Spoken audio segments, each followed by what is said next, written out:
think I spoke about this a little bit last night on stage at the gala dinner, but if you look at the world of golf right now, there's 3 pretty big tournaments going on the same week. You know, you've got Tiger's event in the Bahamas, you got the Nedbank in South Africa, and obviously you've got here. Those 3 tournaments, I mean, you know, what Sun City used to be, the $1 million, it's probably lost a little bit of what it had. Rory McIlroy has finally revealed why golf legends hate Brandel Chamblee, and the reason is far deeper than anyone expected. In January 2026, a feud between the PGA Tour's most respected player and golf's most polarizing commentator erupted into an all-out war. This wasn't just about differing opinions. This was about the soul of professional golf itself. And when the dust settled, Rory had exposed something that every legend in the locker room had been thinking for years. Brandel Chamblee doesn't just critique golf, he destroys the people who play it. The spark that lit this fire was Brooks Koepka. The 5-time major champion announced his departure from LIV Golf in late 2025, citing family priorities. He wanted to come home to the PGA Tour. For Rory McIlroy, this was a no-brainer. Koepka had already paid the price for his LIV decision. His reputation had taken a hit. He had missed out on PGA Tour history. The war was over, and bringing back one of golf's biggest stars would only make the tour stronger. And if you're enjoying this deep dive into the golf world's most explosive feud, hit that hype button to show support for the channel.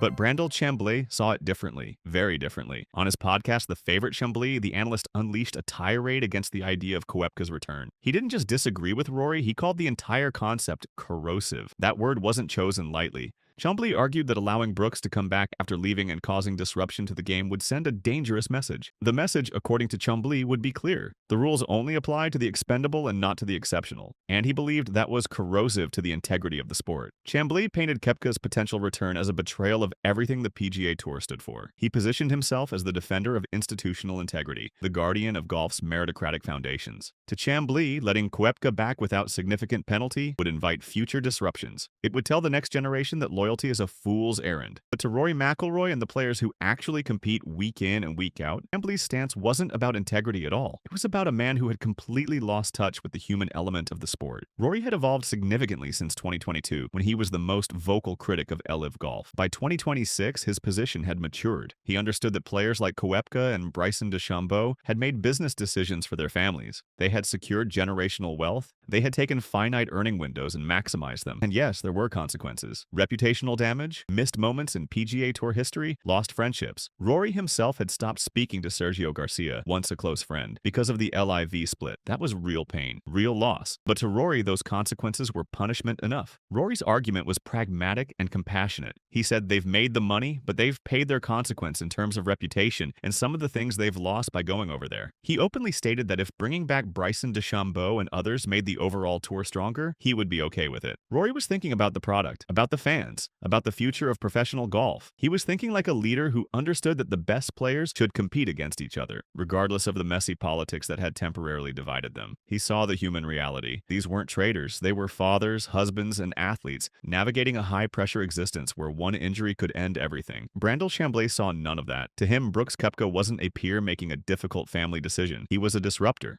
A legitimizer of a hostile entity, a threat to the sacred meritocracy of the PGA Tour. And that's when Rory delivered the critique that would resonate through every locker room in professional golf. He called Chamblee brilliant and prepared, acknowledging the analyst's work ethic and intelligence. But then came the devastating blow. Rory labeled Chamblee's view as absolutist. He said it was impossible for the game to move forward with that kind of thinking, and he accused Chamblee of missing the human element entirely. That word, absolutist, is crucial to understanding why legends hate Brandel Chamblee. It means Chamblee sees everything in black and white, good versus evil, right versus wrong, loyalty versus betrayal. There is no gray area in Chamblee's world. The PGA Tour is virtuous. LIV Golf is blood money. Staying is noble. Leaving is unforgivable. There is one correct way to swing a club, the classic era, and one wrong way, modern data-driven era. This rigid binary worldview makes Chamblee incapable of navigating the complexities of modern professional sports. Private equity mergers, global expansion, complex player contracts. To Chamblee, none of that matters, either with the institution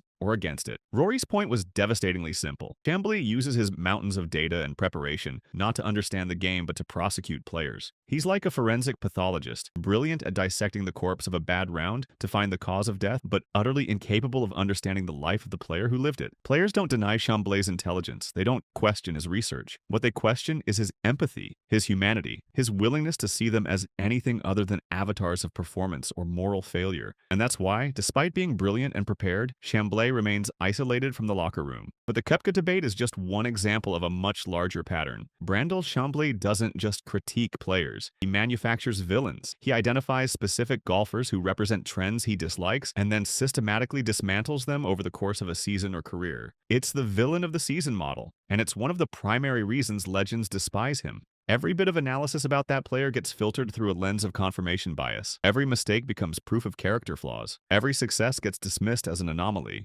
Take Bryson DeChambeau. Bryson represents everything Chamblee hates about modern golf: single-length irons, bulking diets, a reliance on physics over feel. Chamblee reveres the artistic genius of players like Seve Ballesteros or the classic mechanics of Ben Hogan. DeChambeau is the industrialization of golf, and Chamblee has made it his mission to tear him down.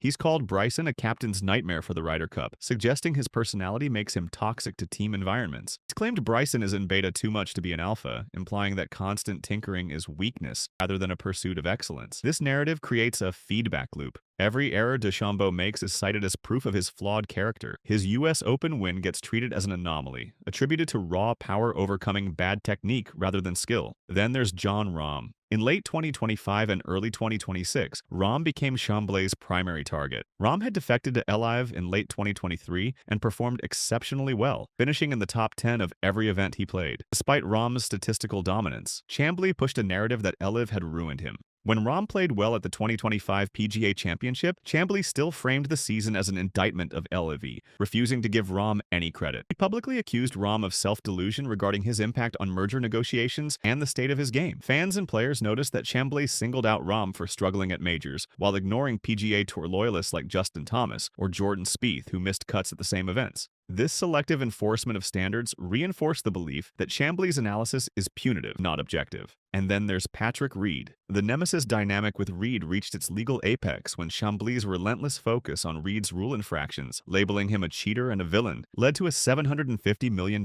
defamation lawsuit. Reed felt that Chamblee had crossed the line from analyzing golf shots to destroying a man's reputation. The pattern is always the same. Identify a philosophical threat. Personalize the critique by moving from swing analysis to character assassination. Filter the data to highlight failures and dismiss successes. Use the Golf Channel pulpit to turn public sentiment against the player. And do it all without a shred of empathy. Perhaps the most visceral source of hatred for Chamblee comes from his handling of the psychological aspect of the game. Legends who have stood over 4-foot putts to win majors feel that Chamblee, who won only once on the PGA Tour, lacks the standing to judge their mental fortitude with such cruelty. Chamblee often attributes a player's failure to close out a tournament to a character flaw or mental weakness, rather than the variance inherent in the sport. After Rory McIlroy's heartbreaking loss at the US Open, Chamblee didn't just analyze the missed putts, he analyzed McIlroy's mind. He suggested Rory had too many voices in his head and that his game deteriorates in the biggest moments. He theorized that McIlroy's struggles were due to doing deep dives on YouTube, getting cluttered up with curiosity. This critique was particularly offensive to McIlroy because it dismissed his immense work on mental resilience, reduced his struggle to watching too many videos. To a player, the difference between winning and losing is often a single bad bounce or a gust of wind. To Chamblee, it's often a choke. And here's where the hypocrisy becomes glaring.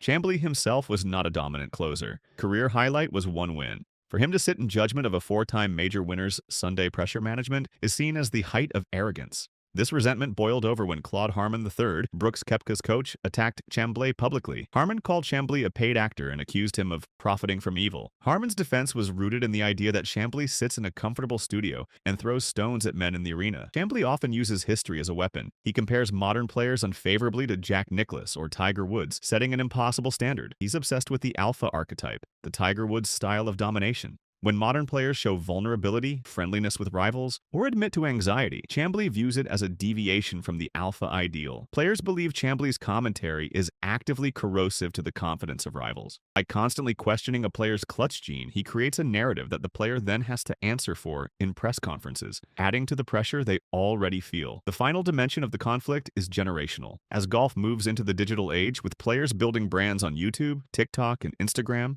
Chamblee has positioned himself as the defender defender of traditional media and the enemy of the influencer golfer. In September 2025, amidst the build-up to the Ryder Cup, Chamblee launched an attack on Bryson DeChambeau's YouTube channel. DeChambeau had successfully built one of the largest digital platforms in golf, bypassing traditional media to connect directly with fans. Chamblee claimed that DeChambeau's YouTube views were dubious and likely boosted by bots. He argued that DeChambeau's focus on his channel made him a liability for the Ryder Cup team because he was focused on likes rather than winning points. The accusation of bots was factually challenged by industry experts and players like Martin Borgmeier, who noted DeChambeau's insane click-through rates. But for Chamblee, the validity of the data was secondary to the narrative. New media is fake. Traditional media is real. This stance has alienated the younger generation of stars like Min-Woo Lee and Ludwig Aberg. These players grew up with YouTube. They view content creation not as a distraction, but as a core part of their job description. They see DeChambeau's model, entertaining fans and growing the game through fun challenges, as the future. When Chamblee attacks YouTube, he sounds to younger players like a dinosaur raging against the dying of the light.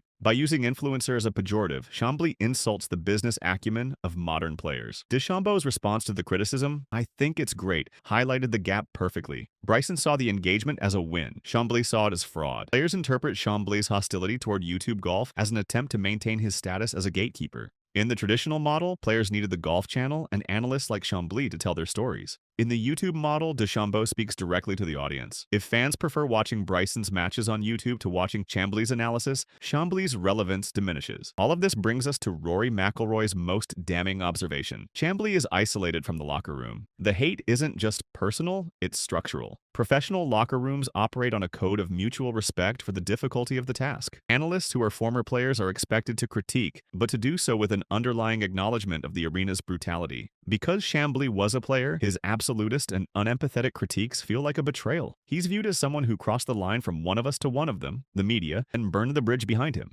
Players compare him to Skip Bayless, a polemicist who says things for effect rather than truth. There's also an intellectual arrogance that grates on players and coaches alike. When Chamblee claimed he could fix Jordan Spieth's swing in 2 seconds, he insulted Spieth, his coach Cameron McCormick, and the entire coaching profession. This type of comment creates a unified front of players and coaches against him. Golf is a game of infinite variables. Chamblee speaks with absolute certainty. This dissonance between the player's experience of chaos and the analyst's projection of order creates deep resentment. The events of early 2026, the Koepka debate, corrosive comments, and the Rory retort didn't create the hatred for Brandel Chamblee. They crystallized it. Rory McIlroy and the legends of the game, Brandel Chamblee has become the embodiment of an absolutist past that refuses to accept the human future. He's the analyst who manufactures villains to fit a narrative. The critic who weaponizes pressure he couldn't master himself. The gatekeeper trying to hold back the digital tide. When Chamblee called Koepka's return corrosive, he believed he was defending the integrity of the PGA Tour. To the players, however, the only thing corrosive was Chamblee's own refusal to empathize with the men who actually play the game.